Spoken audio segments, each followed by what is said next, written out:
We've got Candy Kit saying Shadow, I assume they mean Shadow Bringers. Raids pay off a lot more when you do level synced 50 ARR extreme trials. I don't know what that means. Okay, so synced means doing things at that level. Wait, you heard what? So the 50 ARR. Wait, let me see. We've got Candy Kit saying Shadow, I assume they mean Shadow Bringers. Raids pay off a lot more when you do level synced 50 ARR extreme trials.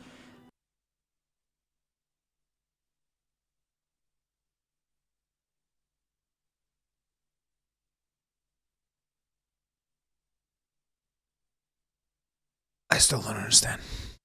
I still have no idea what that person's talking about. I don't know what that means. Okay, so synced means doing things at that level. I know what that means. Which you can do. So the raids that are in like A Realm Reborn or in in Heavensward in Stormblood, like doing Garuda EX you can do those synced. now. And class design is different, so it's not exactly intact. But how does that the thing that I don't get is how does that pay off for Shadowbringer raids? Because it pays off doing those raids because they're fun. They're really cool. The extreme trials and whatnot, they're really cool.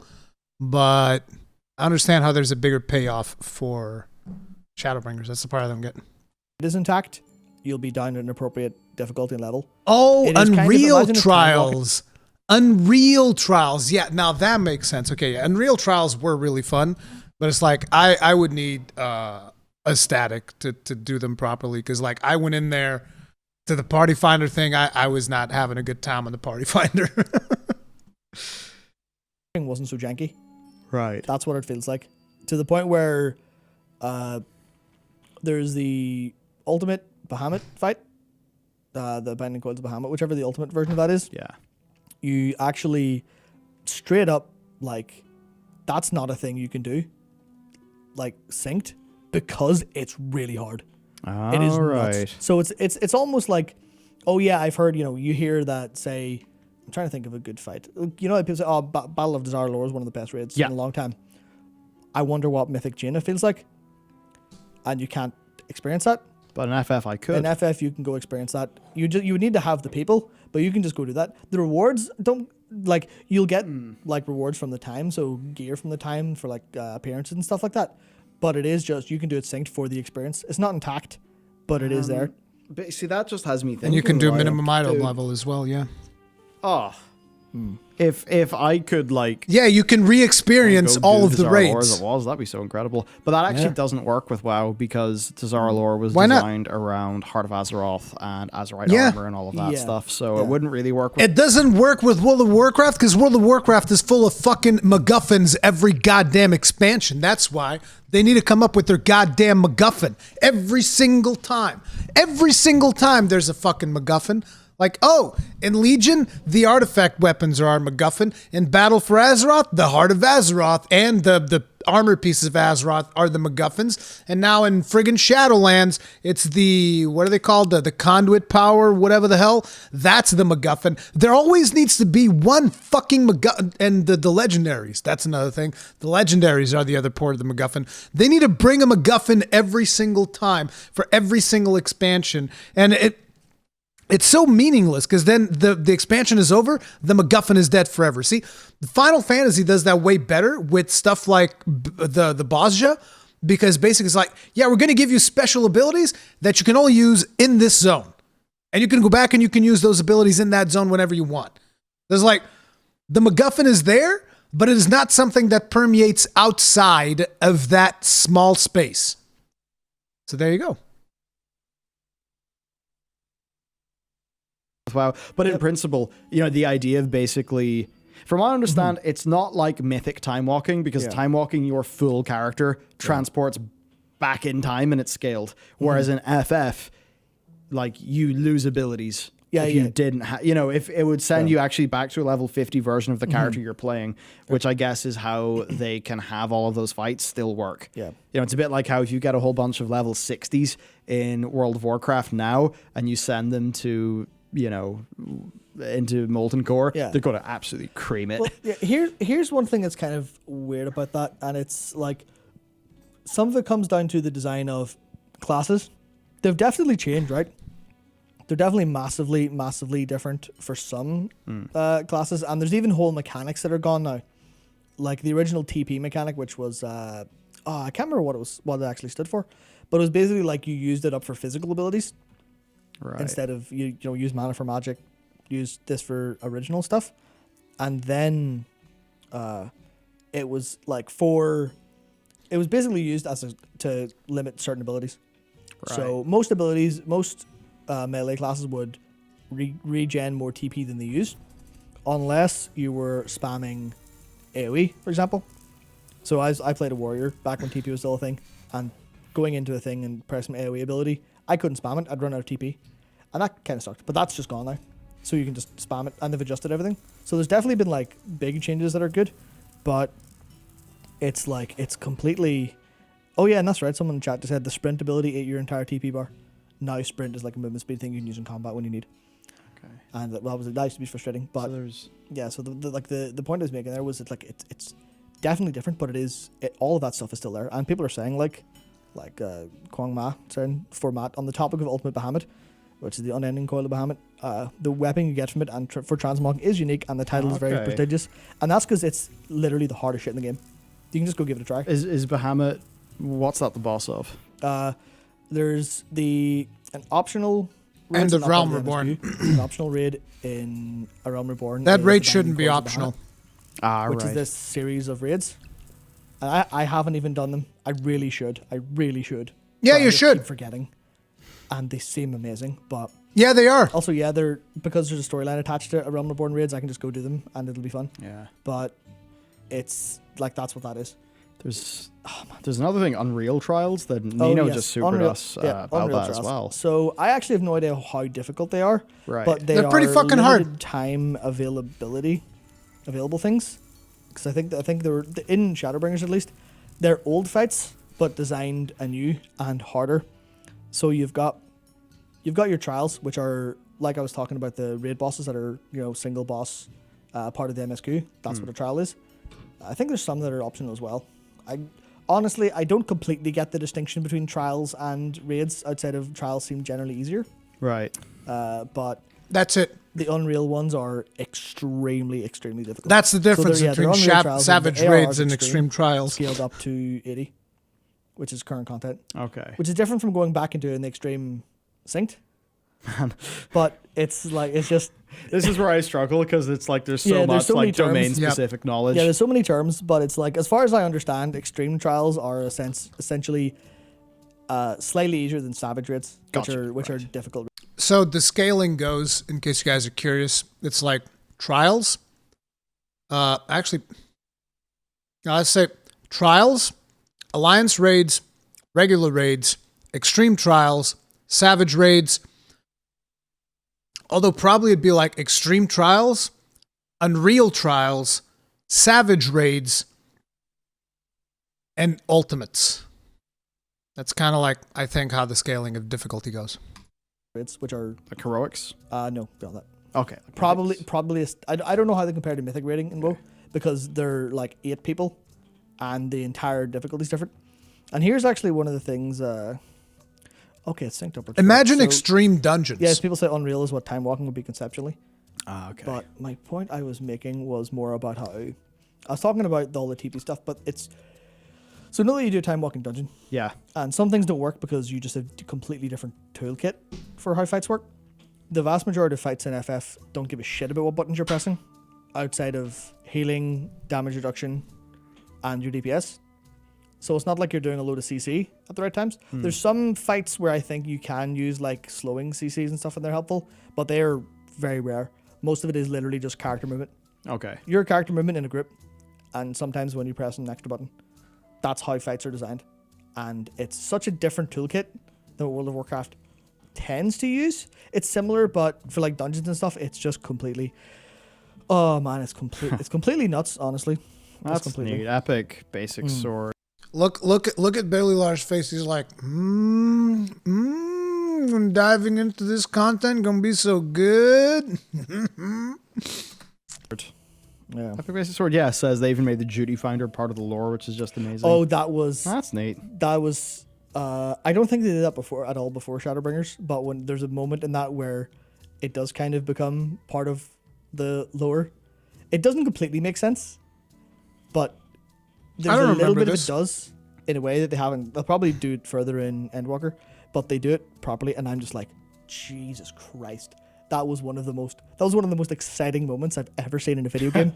Wow. And it's literally like there's one character casts a spell that they've cast before, and just the very fact that they've done this and how they say how they do the incantation, I was just like, oh, he's talking about the ending.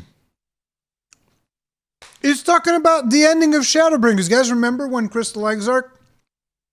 And I'm saying Crystal Exarch for the people that maybe potentially haven't played through the game, because I know who he is, obviously. But you guys remember when the Crystal Exarch, and you just say something to the fucking Emmett Selk, and dude, I remember like I was when that happened, I was like holding back tears so hard when he just goes like, "Let eon," what was it?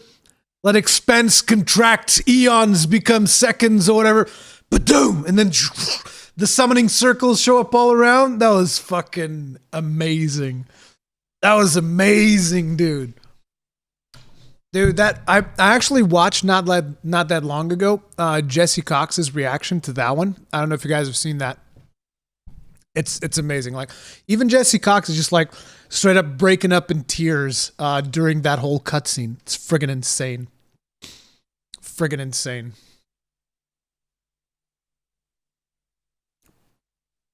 So they're reaping what they've sowed. Yep. It seems like in so many cases it's just more than sum of parts equals big win. You go. That's basically the entirety of it. Like, yeah, it's like completely insane. Is that why, say, Levi Nussman here was able to super us, saying the best way I can describe the difference is WoW content lately feels like something to do, FF14 feels like some place to be. Is that just like is a comment like that just more like a manifestation of broad sentiment, your character feeling more personal, and then I guess having more RPG-ish things? Like I've just noticed like the dress up side of this game is really big, like the glam community. You've got your free company housing, the way that crafting and stuff like that works seems to be just the community's more important. Yeah, I just wonder if it's those things have came together very successfully for this game. Generally, yes. Generally, everything they do on that front is miles ahead of what other like similar games do. Outside of maybe in some weird sense OSRS maybe. But it's like the idea of all of your crafted stuff for housing, how crafted gear even fits into endgame like catch up sometimes. And then let's not even talk about how crafting is its own entire own game as a gathering. It's like they put it sometimes it seems that it's not for me, but it is its own game. Gatherers than actual jobs, which is interesting. But it's just like people are saying glamour is a true endgame. It absolutely is. Like absolutely is. Good, it's fun. Yeah, but then it's the idea of like that. It's almost like the Algalon achievement for killing that at the right thing, at the right item level. I can't remember what the title was, but that's what people are saying like ultimate stuff is. It is just, this is stuff that you can't cheese. I like that, yeah. You go do that, and it doesn't matter if you were playing an ARR and got it, or if you managed to get a group together last week. Absolutely remarkable stuff. Remarkable stuff. From Shooter, Shooter,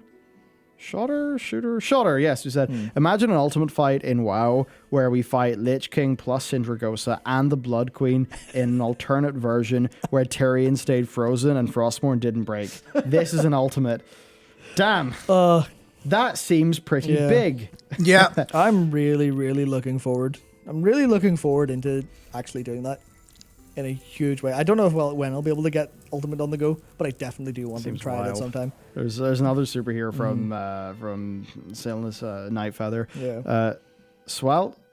Silenus? I'm so... Right, here's the thing. When you are dyslexic as fuck and you actually look at words, it's very hard to pronounce them phonetically sometimes, so sorry. Nightfeather. Let expense contract Ian become instant champions from beyond the rift, heed my call. The line spoken when the duty finder is made canon. That's it. Okay, well, there you go. There you go. It was exactly what I thought. Okay, because I was like, the duty finder made canon? I don't get it. That makes sense now. There you go. That's fun. It's class. Class. Let expense contract, eons become instant. Warriors of light, heed my call! I kind of just want to go watch that cutscene again. Good God, that cutscene's so good.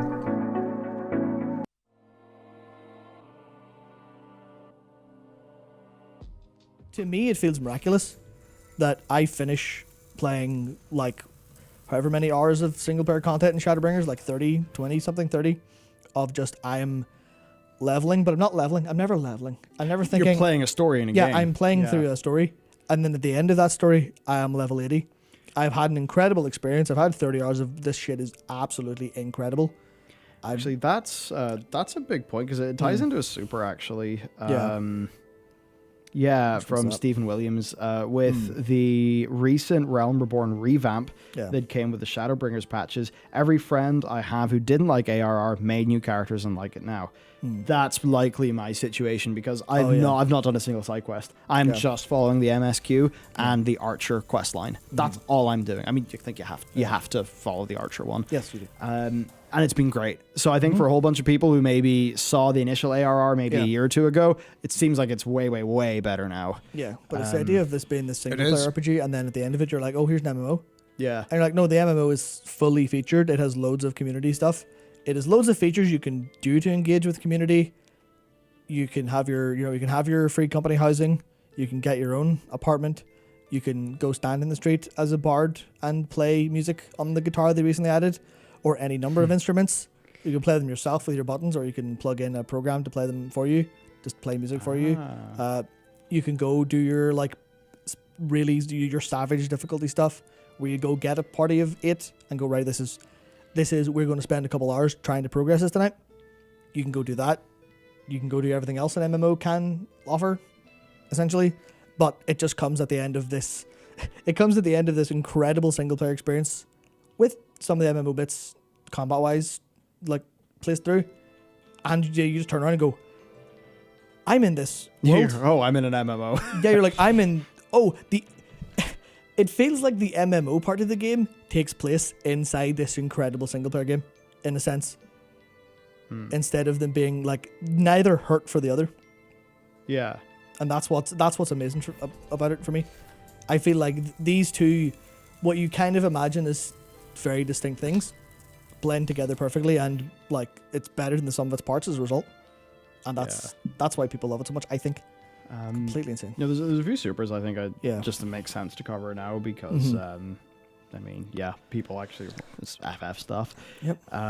So Nino of Last Unicorn mentioned, remember to go back to key NPCs every now and then after big events. Their dialogue will update as things change in the world. I didn't do that as well as I should have. Because it's single player. That's so alien to me in a world where, normally it's like everything is siloed off in its own time zone with how the WoW stuff goes. So I think that's kind of interesting. Yeah, the whole world, like it is a single player game in that sense of it's not like, oh, this is the old stuff, don't think about it. It's out systematized. It's just, here's other stuff. Yeah, there was. There's another one from Killian Duggan who said, in FF you actually build relationships with other characters, especially the Scions. In WoW you have no personal stake in the NPCs. It feels lonely.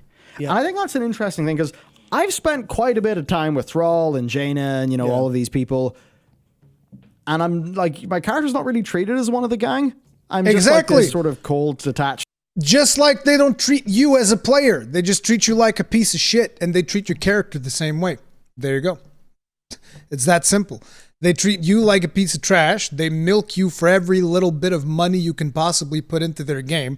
Like literally milk you. They like squeeze your teats out, just like, and you're just like, I'm trying, Blizzard. I don't have any more money. Please stop. And then they go get a stick and they beat the rest of your money out of you. Give me the money.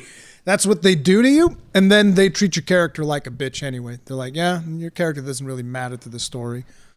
In the grand scheme of things, your character has no bearing on the story of World of Warcraft. Maybe that's a little bit exaggerated, but it's pretty close. Champion Mawwalker.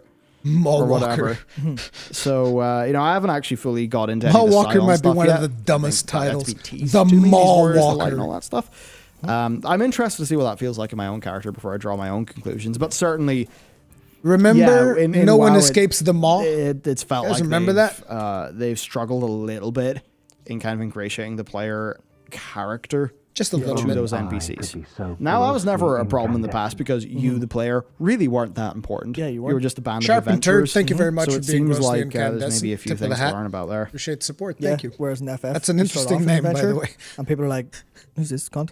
Who's this guy? What's going on here? What are you doing here?" And then you're like, "Well, I'll give you a hand." And then there is like a plot reason you're like important. A little bit, you're blessed with the crystal stuff. Yeah, you're one of Hydaelyn's chosen, but The crystal juice. We have the crystal juice. It's not like chosen one. We need you. It's like, oh yeah, you're the strong one. One for the crack. And then you meet other people doing stuff because naturally you're drawn to problems. Yeah, You're strong. Other people are drawn to problems. You solve problems. You end up following along for a while, and suddenly, like characters speak to you. Like,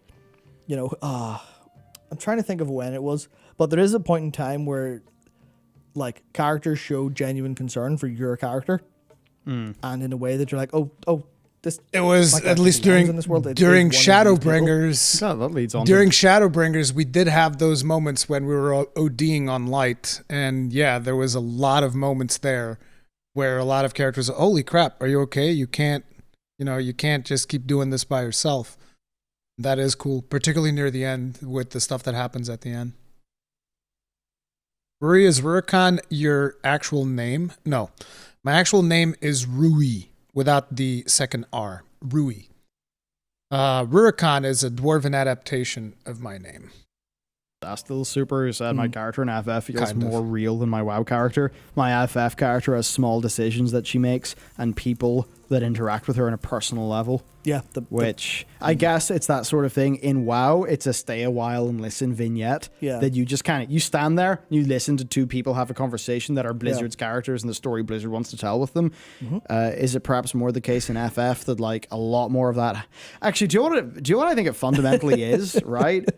And this is a core thing to writing. In FF, it is basically all framed as conversations between you and people. And yes, you actually can pull off something that feels like a conversation, even though you do not speak a word. So that's something that's been done in role-playing games. That's good writing. For years and years and years. That's good writing, it works really right well there. in FF. Yeah. Whereas for how Blizz does it, it's just kind of like quest log, click, done. And maybe an NPC will talk at you if you're lucky and you're playing the content that's like, a little bit more effort's being put in. So I think doing that via, conversations, I think is a pretty big thing. There's another download the immersion add-on for World of Warcraft. There's another thing that helps that, and that is even though you don't speak for a lot of the game, you do eventually get to make dialogue choices that are specific lines that are really, really good. Cool. And really like they are like, there are times where you're given a dialogue choice and you're just like, I need to pick what to say. Doesn't matter, but it's what your character would say. Yeah. And it's like, well, this is important how I address this person with their problem or whatever else. I mean, even little bits of lampshading like that work. Yeah. It works because it allows you to roleplay your character and have your character fit what you think it should fit or how it should be, which is important even if that is not a big, like, my gameplay will change depending on what choice I make. Yeah, that never happens, but it doesn't matter because your character's making this choice. And there's a couple of them in Shadowbringers that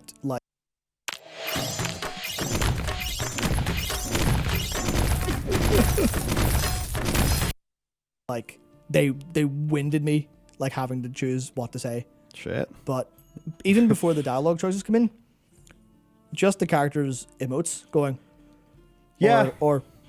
Or in some cases when someone's like, right, let's go fight, and your character just does the default, like, I can't remember what emote it's actually called, but it's like a Yeah, but then they just do that Yush. and nod, and then you're like, Oh, damn. yeah, let's go. Blizz can't do that. Sorry. Yeah. Because whenever a character in WoW does like a nod or a thumbs up, it's not just, yeah, cool, do that. It's, right? Like, it's a humongous facial animation. Yeah. It's all exaggerated.